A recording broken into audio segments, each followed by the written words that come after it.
আল্লাহর ফেরেশতা পর্যন্ত বলেছিলেন মাবুদ তোমার হাবিবকে মানুষ ইয়াতীম বলবে, পৃথিবীর মানুষ ইয়াতীম বলবে। আল্লাহ পাক আল্লাহ তাআলা বলেছিলেন ওগো আমার ফেরেশতা তোমরা শোনো, আমি আল্লাহ আমার হাবিবের দেখভাল করব, পৃথিবী জগৎবাসী তাকে ইয়াতীম বলবে না। জোরে বলুন সুবহানাল্লাহ। ইসলাম শরীয়তের পরিভাষায় আলিমকে যদি জিজ্ঞেস করেন আলিম ওগো মাওলানা মুফতি একটু আপনি জানিয়ে দেন আল্লাহর পয়গম্বর আল্লাহর হাবিবকে যদি কোন ব্যক্তি ইয়াতীম বলে তাহলে কি ইয়াতীম বলা চলবে? বলে বাপ মা মারা গেলে অন্য সন্তানকে ইয়াতীম বলা যায়, কিন্তু আল্লাহর হাবিবকে ইয়াতীম বলা আপনার শরীয়তের বিধানে হারাম। জোরে বলো। সন্তান যদি তার পিতামাতাকে হারিয়ে ফেলে, পিতামাতা যদি মারা যায় তাকে ইয়াতীম বলবেন, গুনাহ হবে না, কিন্তু আল্লাহর নবীকে ইয়াতীম বলা চলে না। আল্লাহ দোনো জাহানের বাদশা মালিক ও মুখতার করে নবীকে পাঠিয়েছেন। বলুন সুবহানাল্লাহ।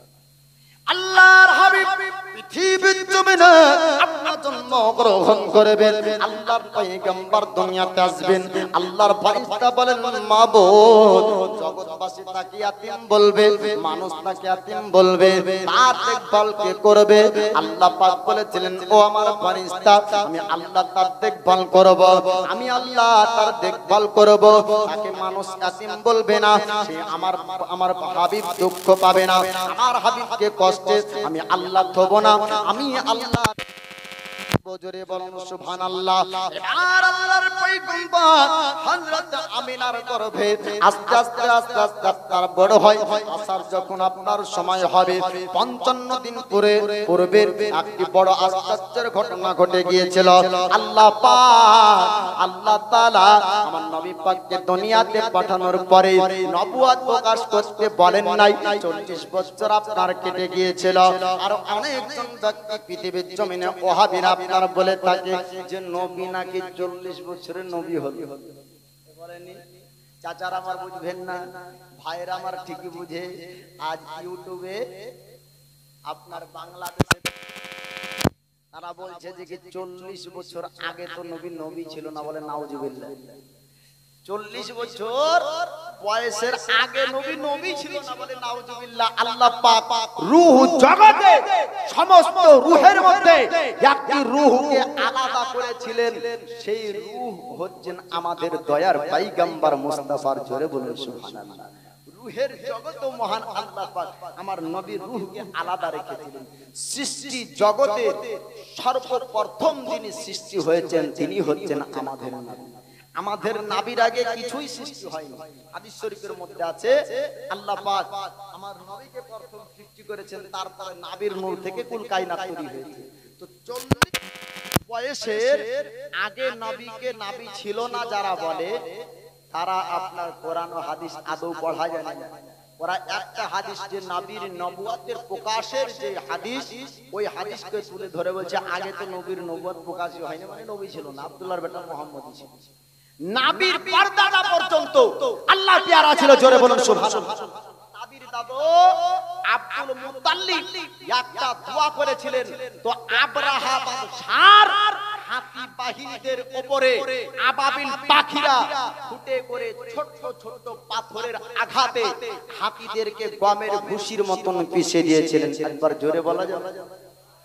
সূরা ফিল কোরআন শরীফ 30 পারা সূরা ফিলের মধ্যে আল্লাহ পাক বলেন হাবিব গো আপনি কি দেখেননি আমি আল্লাহ ও হাতি বাহিনীদের কি অবস্থা করেছিলাম? আমি কি তাদেরকে তাবাহ করে দিইনি?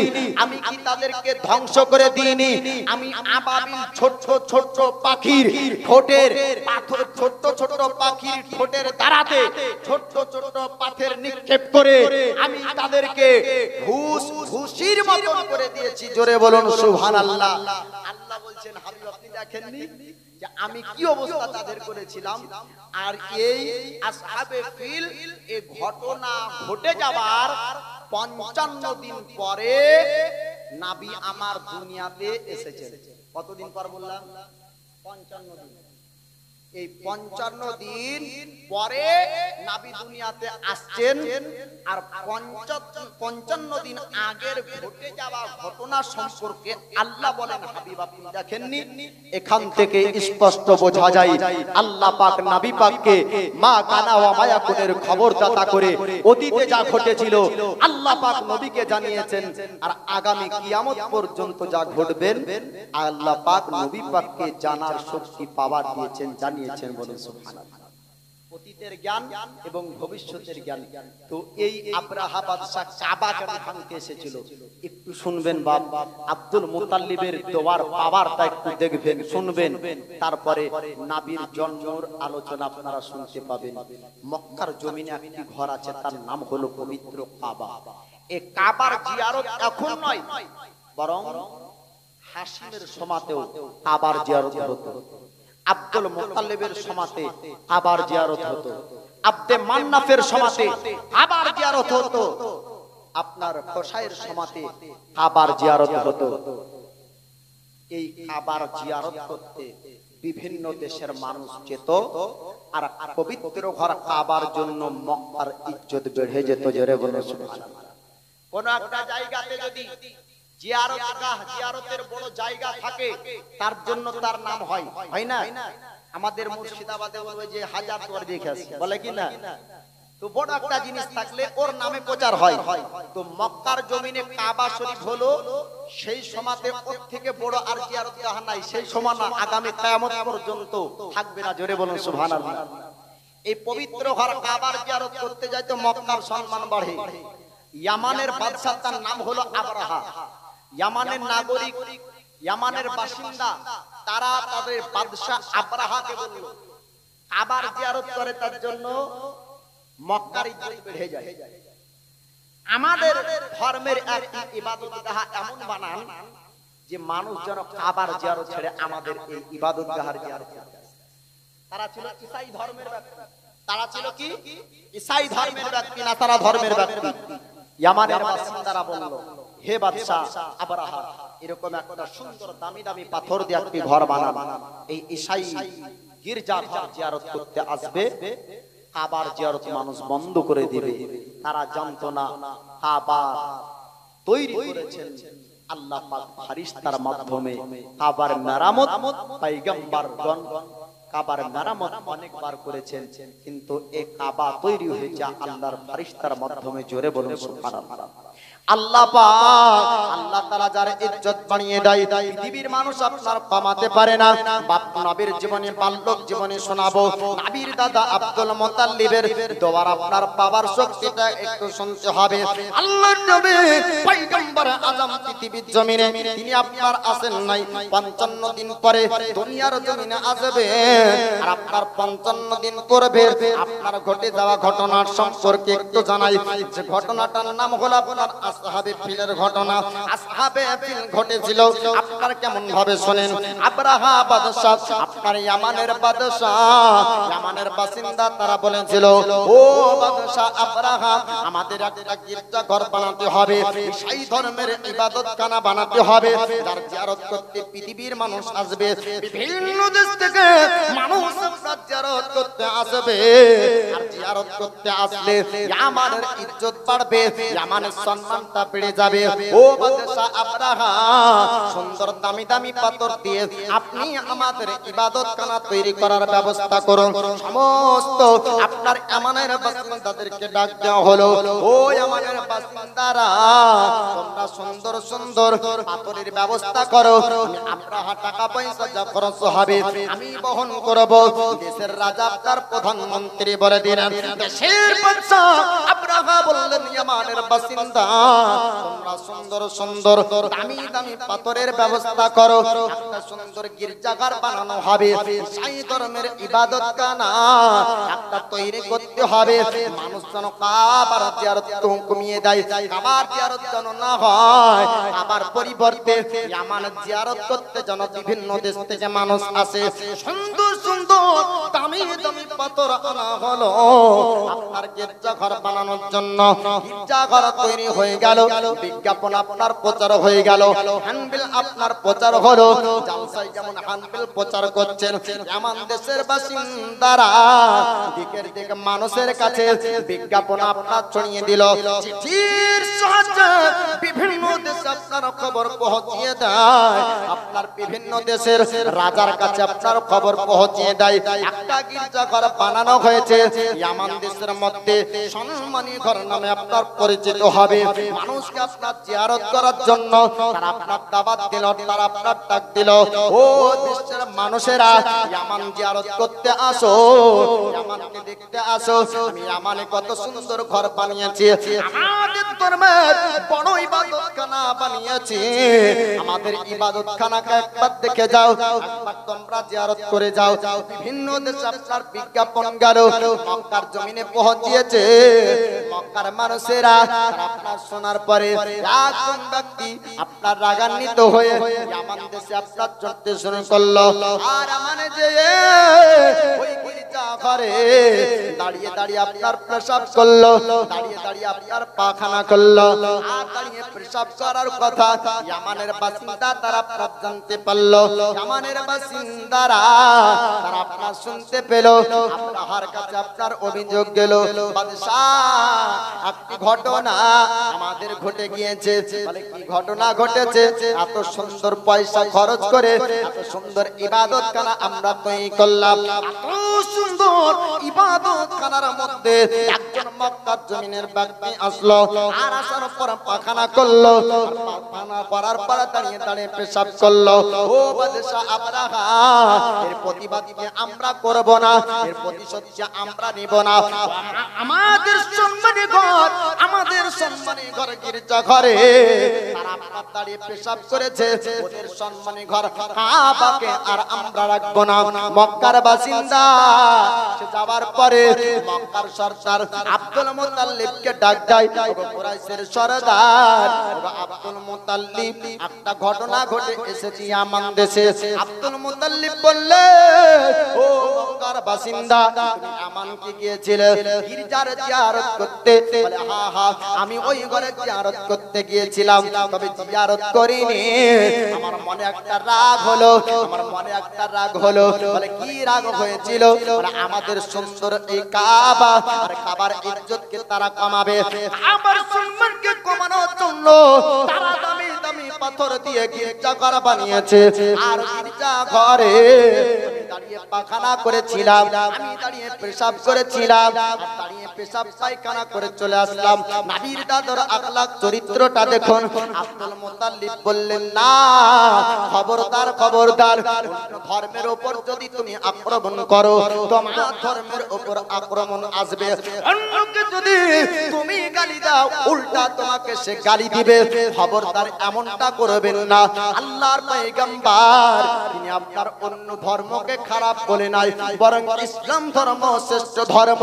নবীর উপর আপনার মিথ্যা অপবাদ দেওয়া হয়েছিল যে নবী পাক আলাইহিস সালাম তিনি জোর করে মানুষকে মুসলমান বানিয়েছিলেন। না না বাপ, জীবনী শুনবেন, 7 দিন বুঝবেন। আল্লাহর পয়গম্বর জোর করে ইসলামের মধ্যে কাউকে আনেননি। শ্রেষ্ঠ ধর্মকে আল্লাহ পাক আল্লাহ তাআলা ইসলাম ধর্ম শ্রেষ্ঠ ধর্ম দিয়েছেন, আল্লাহর মনোনীত ধর্ম, আল্লাহর পছন্দনীয় ধর্ম, তার নাম হলো ইসলাম। মানুষ ইসলাম ধর্মের সঠিকের উপর এসেছে, জোরে বলো। ইসলাম আসলে প্রশংসার ধর্ম, ইসলাম পছন্দের ধর্ম, ইসলাম সুন্দর আখলাক চরিত্রের শিক্ষা দেওয়ার নাম হলো ইসলাম। ইসলাম কাউকে বলে না গালি দাও, ইসলাম কাউকে বলে না আঘাত করো, ইসলাম বলে না কারো ছিনতাই করো, ইসলাম বলে না কাউকে আঘাত দাও, কাউকে মারো। ইসলামের শিক্ষা হবে নরম শিক্ষা। ইসলামী শিক্ষা দেখে মানুষ ইসলামের পথে এসেছে, জোরে বলে সুবহানাল্লাহ। আব্দুল মুতাল্লিব বলছেন, ও মক্কার বাসিন্দা, তুমি অন্যায় করেছো, ভুল করেছো। এবার ওই দিকে আব্রাহা বাদশা প্রতিবাদ করবে, আব্রাহা বাদশা প্রতিশোধ নেবে। নাগরিকরা খেপে গেল, আমাদের গির্জা ঘরে পেশাব করেছে, আমরা তার বদলা নিব। বলে কি বদলা? ওদের সম্মানী ঘর কাবা, তার উপরই পাল্টা জবাব দিতে হবে। আমাদের সম্মানী ঘরের উপর তারা পেশাব করেছে, তাদের সম্মানী ঘরের উপর আমরা আঘাত করব। এবার ইয়ামানের বাসিন্দা তারা আপনার বলল, ও আব্রাহা বাদশা, আমরা তাদের সম্মানী ঘরের উপর আঘাত করব, আমরা তাদের সম্মানী ঘর ভাঙব, তাদের সম্মানী ঘরকে আমরা আঘাত করব। আব্রাহা বাদশা বলল, ও ইয়ামানের বাসিন্দা, ইয়ামানের নাগরিকরা, তোমরা কি তাদের ঘরকে ভাঙবে? বলে হ্যাঁ হ্যাঁ, আমরাও কাবাকে আর রাখবো না, পৃথিবীর জমিনে কাবা থাকবে না, পৃথিবীর জমিন থেকে কাবাকে উঠিয়ে দিব। আব্রাহা আপনার বলল, ইয়ামানের বাসিন্দা, তোমরা ঘোড়ার ব্যবস্থা করো, তোমরা হাতি বাহিনীর ব্যবস্থা করো, হাতি বাহিনীদেরকে নিয়ে পবিত্র কাবার কাছে তারা আসবে।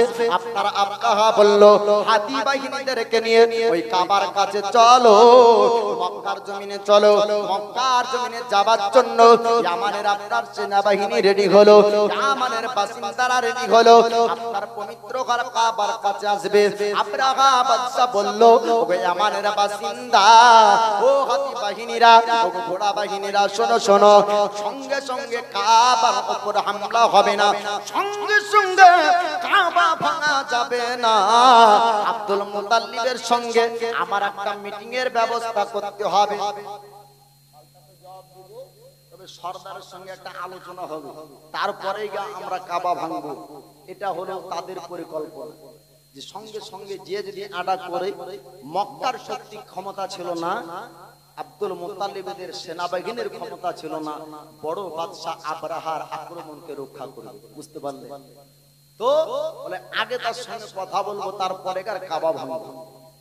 আব্রাহা বাদশা বলল, ও ইয়ামানের বাসিন্দারা, আবার সেনাবাহিনীরা, সঙ্গে সঙ্গে কাবার উপর হামলা হবে না, সঙ্গে সঙ্গে কাবা ভাঙবো না। আব্দুল মুতাল্লিবের সঙ্গে আমার একটা মিটিং হবে, আব্দুল মুতাল্লিবের সঙ্গে আমার একটা কথা হবে, তারপরে কাবার উপর হামলা হবে। আব্দুল মুতাল্লিব, আপনার আব্দুল মুতাল্লিবের সঙ্গে গুপ্তগো করার জন্য আব্রাহা বলল। এবার আব্রাহার বাসিন্দা আব্রাহার আপনার সেনাবাহিনীরা বলল, ও বাদশা আব্রাহা, আমাদের দেশের রাজা, আপনি একটু বলুন গুপ্তগো করার আলোচনা করার ব্যবস্থা কেমন করে করব?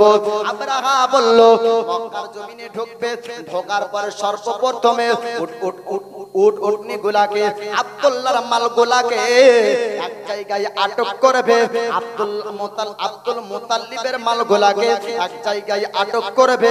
আব্দুল মুতাল্লিব আসবে আমার সঙ্গে গুপ্তগো করার জন্য। মক্কায় আপনার প্রবেশ করলো, মক্কায় আসার পরে ইয়ামানের বাসিন্দারা, ইয়ামানের আপনার সেনাবাহিনীরা, মক্কার মানুষের আপনার উটনি যেগুলা ছিল তাদেরকে আপনার আটক করলো, এক জায়গাতে বন্দী করার পরে মক্কার মানুষেরা আপনার চিন্তায় পড়ে গেল। মক্কার মানুষেরা আব্দুল মুতাল্লিবের কাছে গেল, যাবার পরে বলে, আব্দুল মুতাল্লিব, আমাদের সরদার, পবিত্র ঘর কাবার মুতাল্লিব আজকে এসেছে মক্কার জমিন থেকে, আজকে এসেছে ইয়ামানের বাসিন্দারা, আজকে এসেছে ইয়ামানের বাদশা, আমাদের উপর আক্রমণ হবে, আমরা তো যুদ্ধ করতে পারবো না, যদি যুদ্ধ করি আমরা পরাজয় হয়ে যাব, আমরা জয়লাভ করতে পারবো না। ওগো কুরাইশের সরদার, ওগো পবিত্র ঘর কাবার মুতাল্লিব, আপনি একটু কথা বলুন, আমরা কি কাবা বাঁচাতে পারবো না? আমরা কি কাবার হেফাজত করতে পারবো না? তাদের ইবাদত খানাতে আমরা আক্রমণ করেছি, পাল্টা তারাও আক্রমণ করবে। তারা যদি কাবাকে ভেঙে দেয়, আর হয় কাবা পৃথিবীর জমিনে থাকবে না। আব্দুল মুতাল্লিব তিনি আপনার বলেছিলেন, মক্কার বাসিন্দারা, চিন্তা করো না, চিন্তা করো না, এই পবিত্র ঘর কাবা হলো মহান আল্লাহ পাকের ঘর। জোরে বলুন সুবহানাল্লাহ। পৃথিবীর মানুষ ধ্বংস করতে পারবে না, কিয়ামত পর্যন্ত আপনার ধ্বংস হবে না, কিয়ামত ওই সময়তে হবে।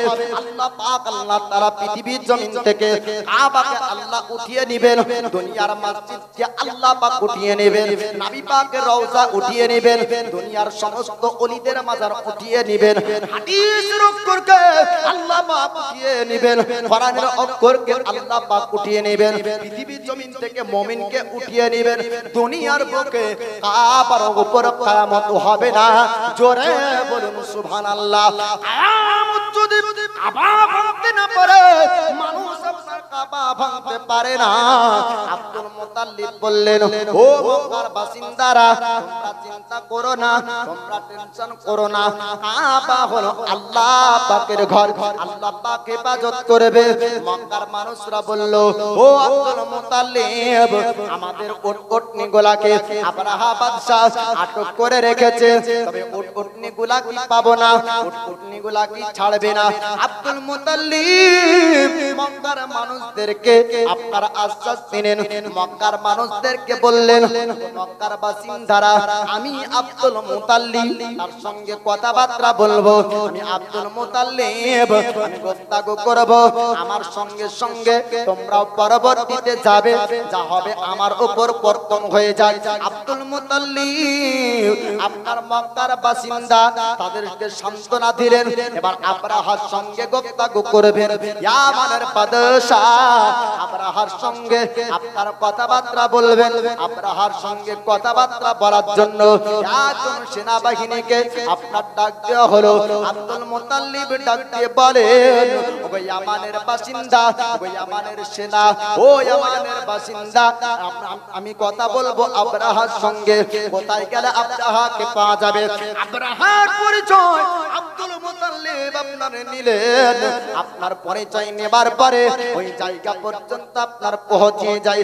আবরাহার সঙ্গে আব্দুল মুতাল্লিব আমার নবী পাকের দাদুর আপনার দীর্ঘক্ষণ কথা হলো, অনেক আলোচনা হলো। আব্দুল মুতাল্লিব বলেন, ও ইয়ামানের বাদশা, ও আবরাহা, আমাদের মালগুলাকে কেন আটক করেছেন একটু জানিয়ে দেন। আমাদের উটনিগুলাকে আপনি কেন আটক করেছেন একটু জানিয়ে দেন।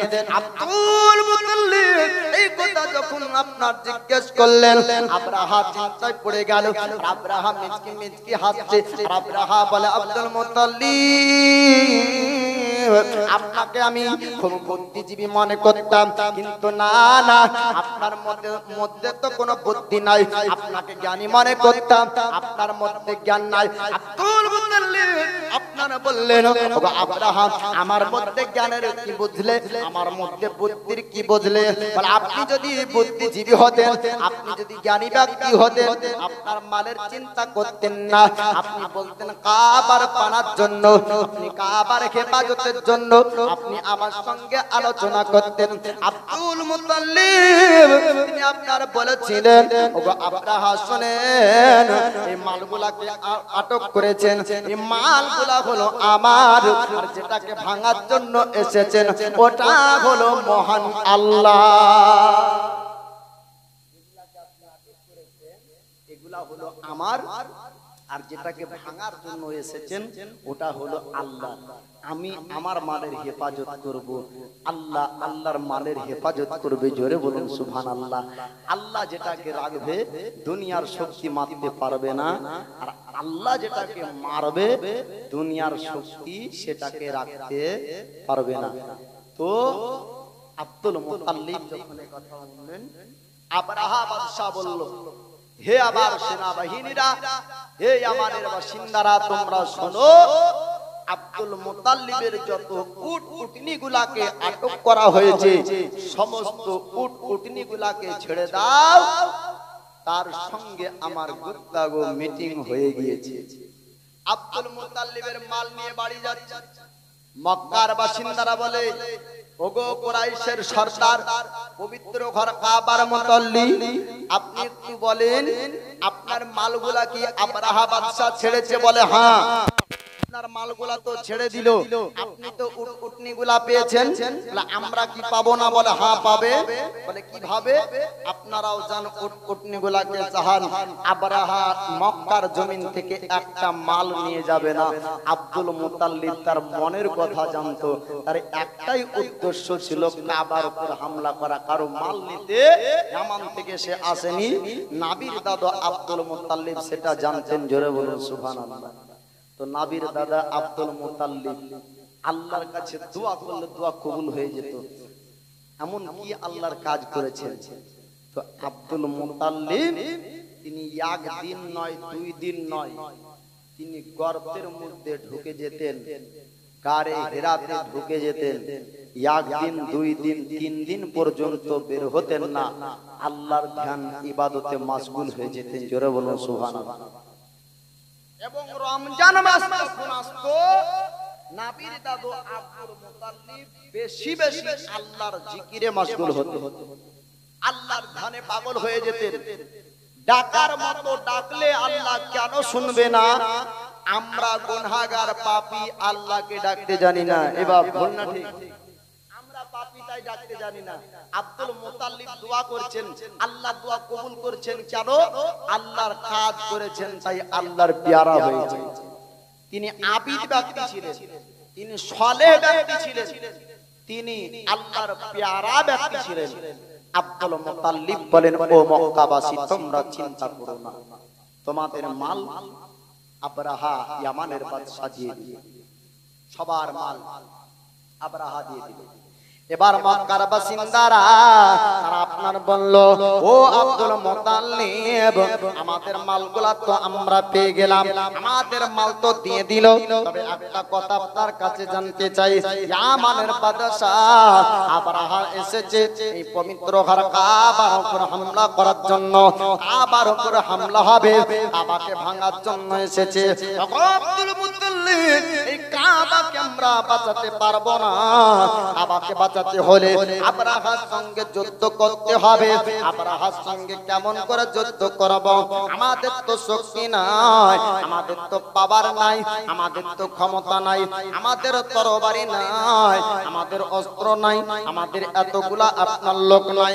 আব্দুল মুতাল্লিব তিনি আপনার বলেছিলেন, মক্কার বাসিন্দারা, মক্কার মানুষেরা, তোমরা চিন্তা করো না, তোমরা টেনশন করো না, আল্লাহ পাক, আল্লাহ তাআলা তিনার ঘরের হেফাজত আল্লাহ পাক করবেন। আব্দুল মুতাল্লিব বললেন, ও মক্কার বাসিন্দা, তোমরা শোনো, আমি আব্দুল মুতাল্লিব যখন দুই হাত তুলব, আমি যখন দোয়া করব, আমার সঙ্গে তোমরাও দোয়া করবা, আমি যখন চাইবো আমার সঙ্গে তোমরাও চাইবা, আমি যেখানে যাব আমার সঙ্গে তোমরাও যাবা। আল্লাহর নবীর দাদা আব্দুল মুতাল্লিব তিনি আপনার মক্কার বাসিন্দাদেরকে, মক্কার মানুষদেরকে আপনার পাহাড়ের উঁচুতে ডাক দিলেন।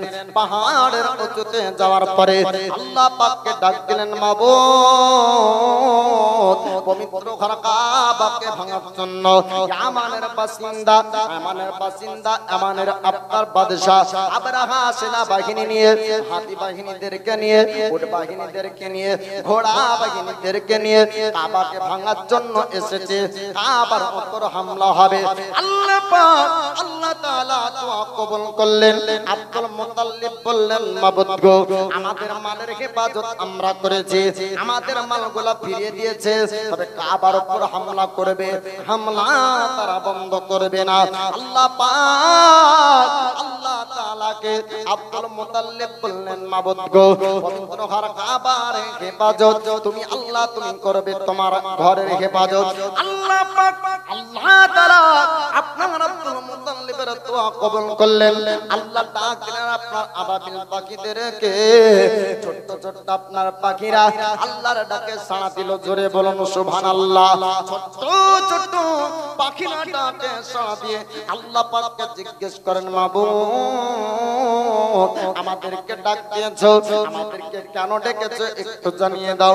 আল্লাহ পাক বললেন, ওরে ছোট্ট পাখিরে, আমি তোদেরকে সৃষ্টি করেছি, আজ তোদের দ্বারা একটা যুদ্ধ করব পৃথিবীর জমিনে, তোদের দ্বারাতে আমি একটা যুদ্ধ ঘোষণা করব, তোদেরকে দিয়ে একটা যুদ্ধ হবে, আজ একটা জং হবে পৃথিবীর জমিনে।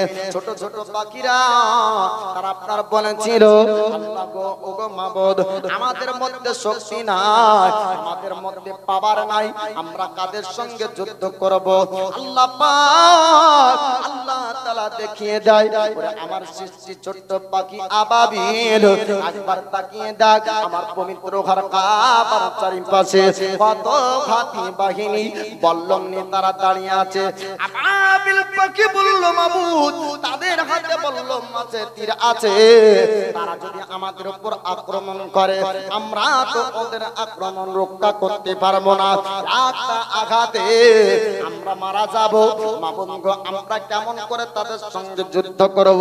আল্লাহ পাক আল্লাহ তাআলা বললেন আবাবিল শোন, আমি আল্লাহ তোদের মধ্যে এত পাওয়ার শক্তি দান করব, তোদের মধ্যে আমি এত ক্ষমতা দিব, যে ক্ষমতা এমন ক্ষমতা দেওয়া হবে ছোট্ট পাথরগুলোকে একবার যদি তোরা তাদের পিঠে নিক্ষেপ করিস আমি আল্লাহ তাকে ওঠার শক্তি দিব না।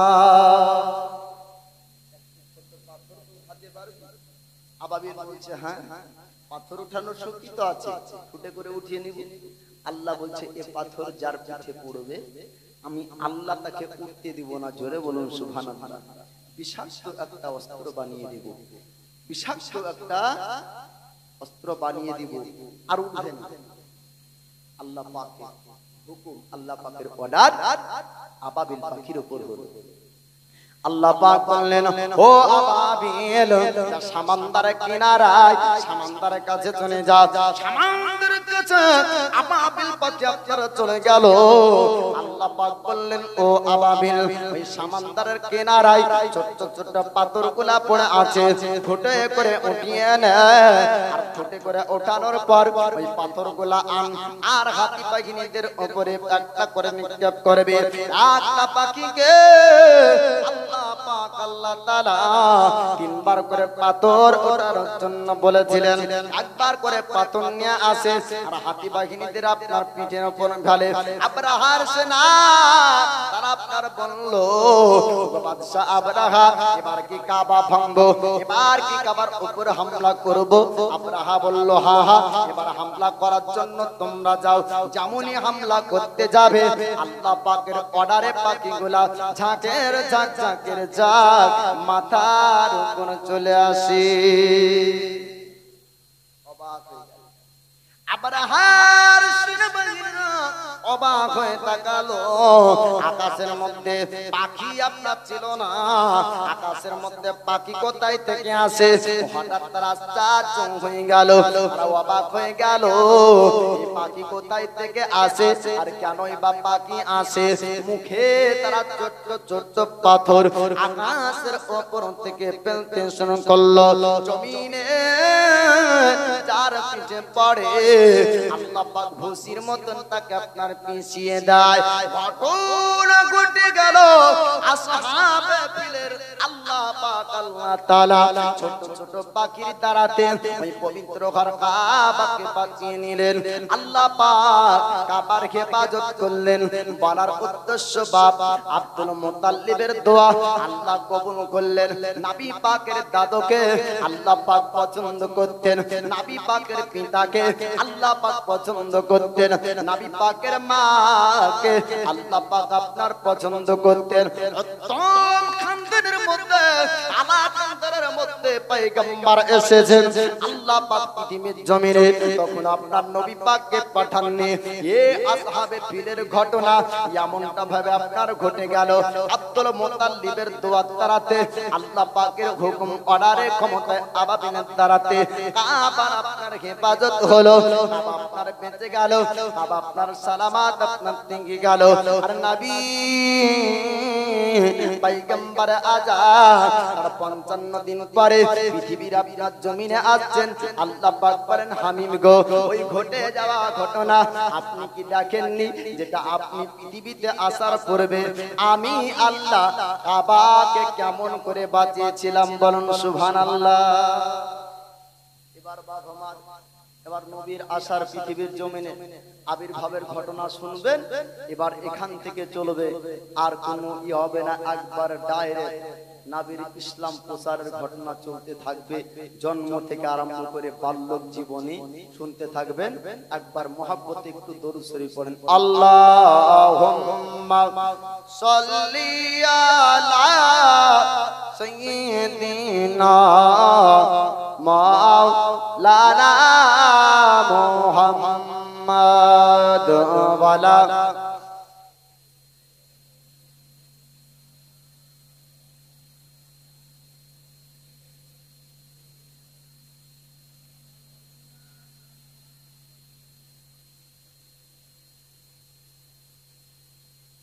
सल्ले आला मुहम्मदी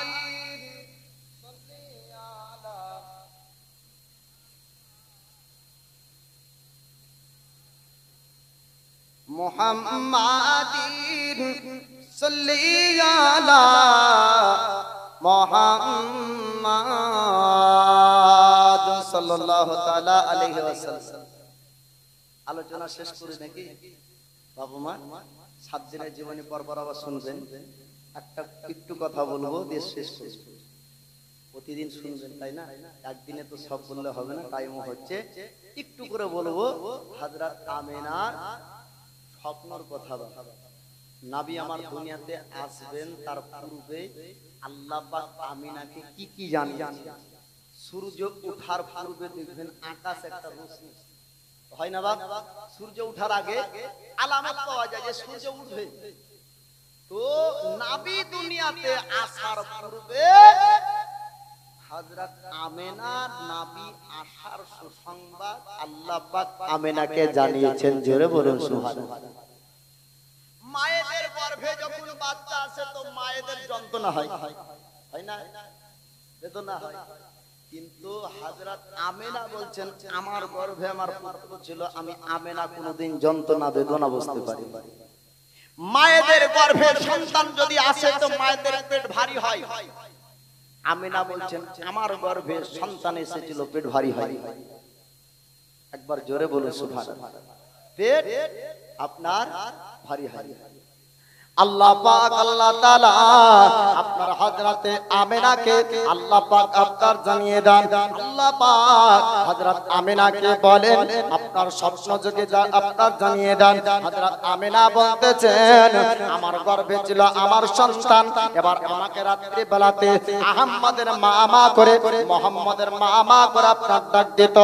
এই পুত্ররা আল্লাহর পয়গম্বর পৃথিবীর জমিনে আপনার আসবে, তার পূর্বের ঘটনাগুলো আপনার শুনেন। হযরত আমিনাকে আল্লাহ পাক ফেরেশতার মাধ্যমে আপনার জানিয়ে দিতেন। আল্লাহ পাক আল্লাহ তাআলা স্বপ্ন যোগে আপনার দেখান। হযরত আমিনা আপনার রাত্রি বেলায় ঘুম থেকে আপনার ওঠেন, ডান দিকে আপনার লক্ষ্য করেন, আপনার কোন ব্যক্তিকে দেখতে পান না।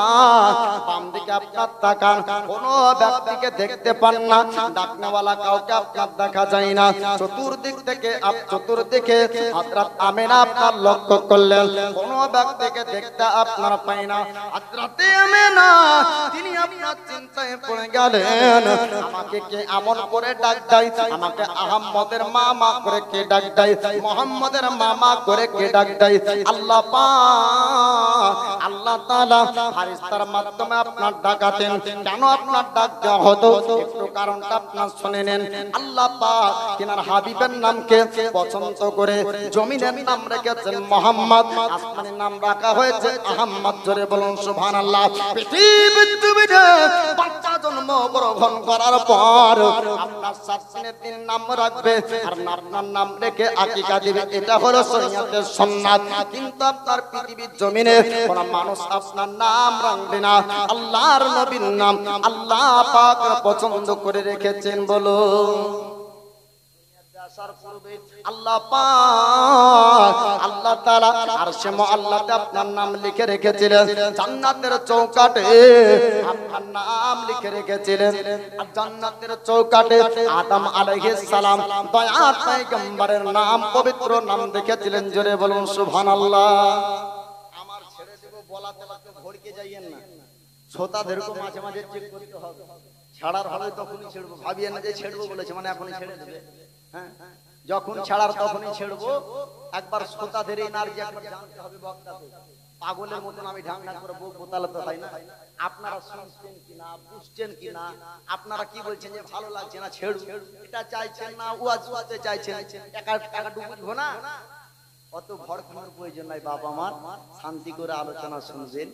হযরতে আমিনাকে আল্লাহ পাক ফেরেশতার মাধ্যমে এই নামটা সুসংবাদটা শুনিয়েছিলেন। কারণ দুনিয়ার বুকে কোন ব্যক্তি এ নবীর নতুন কোন নাম যেন না রাখে। আল্লাহর পছন্দনীয় নাম হলো পবিত্র মোহাম্মদ। জোরে বলুন সুবহানাল্লাহ। জান্নাতের চৌকাঠে আদম আলাইহিস সালামকে যখন জান্নাতে ঢুকতে বললেন, আদম সাফিউল্লাহ জান্নাতের চৌকাঠ লক্ষ্য করলেন, লা ইলাহা ইল্লাল্লাহ, পাশে লেখা ছিল মুহাম্মাদুর রাসূলুল্লাহ সাল্লাল্লাহু তাআলা আলাইহি ওয়াসাল্লাম। পৃথিবীর জমিনে অন্ধকার থাকলো প্রায় কমবেশ 300 বছর। কান্না করার পরে আদম সাফিউল্লাহ, আদম পয়গম্বর মুহররম মাসে আল্লাহ পাককে বলেছিলেন, মাবুদ তোমার নামের পাশে পাশে পবিত্র নাম রেখেছিলাম, ও নামের ওসিলাতে আমি তোমার কাছে দোয়া করি, আমার দোয়া তুমি কবুল করে নাও। আল্লাহ পাক মুহররম মাসে আদম সাফিউল্লাহর দোয়া কবুল করেছিলেন আমার নবীর নামের ওসিলাতে, আমার নবীর নামের ওসিলাতে। বাপ দরদি আমার, তো এই পবিত্র নাম আল্লাহ পাক পছন্দ করে রেখেছিলেন। এবার হযরতে আমিনা কি কি বলেন, নবী আসার পূর্বে নবীর মা কি কি বলেছেন, নবীর মার কি কি ঘটনা ঘটেছিল সেগুলো আপনারা শুনবেন, তারপরে নবী দুনিয়াতে আসার ঘটনা আপনারা পাবেন। আল্লাহর পয়গম্বরের মা হযরত আমিনা বলেন, শুধু তাই না, আমার গর্ভে ছিল আমার পুত্র। আমি আমিনা জানতাম আমার গর্ভে পুত্র সন্তান আছে। আমি আমিনা বুঝতে পারতাম আমার গর্ভে বেটা ছেলে আপনার আছে, আমার গর্ভে পুত্র আছে। আমি আমিনা জানতে পারতাম, কেননা ডাকনে वाला ডাকতো, বলনে वाला কেউ বলে দিত। আমিনা বলতেছেন, আমাকে আহমদের মা মা করে ডাকতে হতো, মুহাম্মদের মা করে আমাকে ডাকতে হতো। আমি আমিনা ঘুম থেকে উঠতাম, আমি চতুর্দিকে লক্ষ্য করতাম, আমি কোন ব্যক্তিকে দেখতে পেতাম না। চতুর্দিকে তাকাতাম, আমি কোন ব্যক্তিকে দেখতে পেতাম না। আমিনা বলতেছে, শুধু তাই না, আমার গর্ভে মুহাম্মদ, আমার পুত্র মুহাম্মদ ছিল। আমি আমিনা কোনদিন যন্ত্রণা বুঝতে পারিনি, আমি কোনদিন বেদনা বুঝতে পারিনি। আমার পেটে যন্ত্রণা হতো না, আমার পেট কোনদিন ভারী হতো না, পেটে আলামত বোঝা যেত না, পেটটা সামনের দিকে চাটতো না। হযরত আমিনা শুধু আপনার তাই না, তিনি আপনার বলতেছিলেন, হযরত আমিনা বলেন, আমার গর্ভে যখন আমার পুত্র আসলো, আমি আমিনা আমার মেন্স মাসিক পর্যন্ত বন্ধ হয়নি। পৃথিবীর বাচ্চা, পৃথিবীর জমিন আপনার আসবে, আল্লাহ পাক আল্লাহ তাআলা বীর্য থেকে আপনার নাপাক থেকে বাচ্চাকে আপনার পেটের মধ্যে তৈরি করে। কিন্তু দয়ার পয়গম্বর তিনি আপনার নাপাক থেকে তৈরি হননি। আল্লাহ পাক আল্লাহ তাআলা নাপাক খাবার আমার নবী পাককে খাওয়াননি। হাদিস শরীফের মধ্যে আছে, আল্লাহ পাক আল্লাহ তাআলা জান্নাতি খাবার আমার নবী পাককে দিয়েছেন। জোরে বলো। পৃথিবীতে আল্লাহ নবী রাত্রিতে আল্লাহর পাকে খাওয়াতেন, রাত্রিতে আপনার জান্নাতি খাবার আমার রাসূল পাক আপনার খেতেন, এবং দিনের বেলাতে আল্লাহ পাক আপনার জান্নাতি খাবার আমার দয়ার মুস্তাফাকে আপনার খাওয়াতেন। দিনের বেলাতেও নবী খেতেন জান্নাতি খাবার, রাত্রি বেলাতেও খেতেন জান্নাতি খাবার। এমন কি মার গর্ভেও পর্যন্ত জান্নাতি খাবারই খেয়েছেন। জোরে বলো। রাসূলুল্লাহ পৃথিবীর জমিনে আসেন নাই, তিনার মা জননী আমিনা বলতেছেন, আমি আশ্চর্যের ঘটনা আমি আমিনা দেখতে পেতাম। মানে আশ্চর্যের ঘটনা আপনি কি কি দেখতে পেতেন? হযরত আমিনা বলছেন, মহিলারা, রমণীরা, মক্কার মহিলারা আমাকে মিথ্যা বলতো, মক্কার রমণীরা বলতো, আমিনা তুমি মিথ্যা কথা বলো, আমাকে মিথ্যা মাদি বলতো। আমি আমিনা বলতাম, ওগো মক্কার রমণীরা, আমি আমিনা মদিনায় কোনোদিন মিথ্যা বলিনি, আজ মক্কার জমিনে কেন মিথ্যা বলবো? অন্য রমণীরা বলতো, আমিনা তুমি যদি মিথ্যা কথা না বলো, তবে মক্কার জমিনের একটা ইনারা শুকনো কুয়া, যেখানে পানি পাই না, যেখানে আপনার পানি পাওয়া যায় না, তুমি মিথ্যা করে বলো, ওই জায়গা থেকে তুমি পানি আনো। আজকে আমিনা তোমাকে পরীক্ষা করব, আজ তোমাকে পরীক্ষা দিতে হবে। হযরতে আমিনা আমার রাসূলুল্লাহর মা ওই শুকনো ইনারার কাছে যখন যেতেন, আমার আল্লাহ পাক বলতেন, আল্লাহ পাক আল্লাহর ফেরেশতা পাঠিয়ে দিতেন, ও আমার মালায়েকা, ও আমার ফেরেশতা, পৃথিবীর জমিনে চলে যাও, ওই দেখো আমার হাবিবুল্লাহর মা, ওই দেখো আমিনা ইনারার কাছে এসেছে পানি ওঠানোর জন্য, পানি তোলার জন্য। আমিনা এসেছে, আজকে যদি পানি না পাই তার কষ্ট হবে। আল্লাহ পাক বলে ও আমার ফেরেশতা, আমার পয়গম্বরের মাকে আমি কষ্ট দিব না, আমি আঘাত দিব না, ওই ইনারায় পানি ভর্তি করে দাও। আল্লাহ পাকের হুকুমে, আল্লাহ পাকের অর্ডারে আপনার পানি ভর্তি হয়ে যেত, পানি আপনার ভর্তি হতো। হযরত আমিনা আপনার পানি ওঠাতেন। তাই মক্কার রমণীরা আপনার বলতো, আমিনা কোথায় থেকে রোজ রোজ বালতি ভর্তি পানি আনো? আমিনা বলে, ওগো মক্কার মহিলারা, ওগো মক্কার রমণীরা, আমি ওই ইনারা থেকে পানি আনি। মক্কার রমণীরা বলতো, আমিনা তুমি এত বড় মিথ্যা কথা বলো, মক্কার মহিলা কেউ পানি আনতে পারে না, তুমি কেমন করে পানি আনতে পারো? রাসূলুল্লাহর মা, আল্লাহর হাবিবের মা, তিনি বলেন, ওগো মক্কার রমণীরা, তোমরা চিন্তা করো না, আমি আমিনা পরীক্ষা দিব, আমি আমিনা পরীক্ষা দিব। তবে একটা কথা তোমরা শোনো, আমি মদিনার বুকে আজ পর্যন্ত মিথ্যা কথা বলিনি, আমি মক্কার জমিনেও মিথ্যা কথা কোনোদিন বলবো না। ওগো মক্কার মহিলারা, তোমরা শুনে নাও, মিথ্যাকে আমি ঘৃণা করি, মিথ্যা আমি বলতে পারি না। মক্কার রমণীরা বলল, ও আমিনা, তবে সামনেই পরীক্ষা দিতে হবে, আড়ালে পরীক্ষা দেওয়া চলবে না। আমার রাসূলুল্লাহর মা তিনি বললেন, তোমাদের সামনেই পরীক্ষা দিব, তোমরা সবাই দাঁড়িয়ে থাকবে, তোমাদের চোখের সামনে আমি কবা ইনারা থেকে পানি আনবো। জোরে বলো। সমস্ত রমণী আপনার দাঁড়িয়ে থাকলো। আমার রাসূলুল্লাহর মা হযরত আমিনা চললেন পানি আনার জন্য। আপনার ইনারার কাছাকাছি জায়গায় আপনার ইনারার কাছে যাওয়া হলো। আল্লাহ পাক, আল্লাহ তাআলা ফেরেশতাকে বলেন, ও আমার মালায়েকা, পৃথিবীর জমিনে চলে যা, চলে যা। ওই দেখ আমার হাবিবুল্লাহর মা, ওই দেখ আমিনা আসছে ইনারার কাছে পানি উঠানোর জন্য। যদি ইনারা পানি না পেয়ে যায়, আমি না লজ্জিত হয়ে যাবে, আমি না অপমান হয়ে যাবে। মক্কার মানুষ মৃত্যু বলবে, মক্কার মানুষ বলবে নবীর মা পৃথিবীতে মিথ্যা বলতো। আপনার কোরআন হাদিসে না পাওয়া সত্ত্বেও ওহাবীরা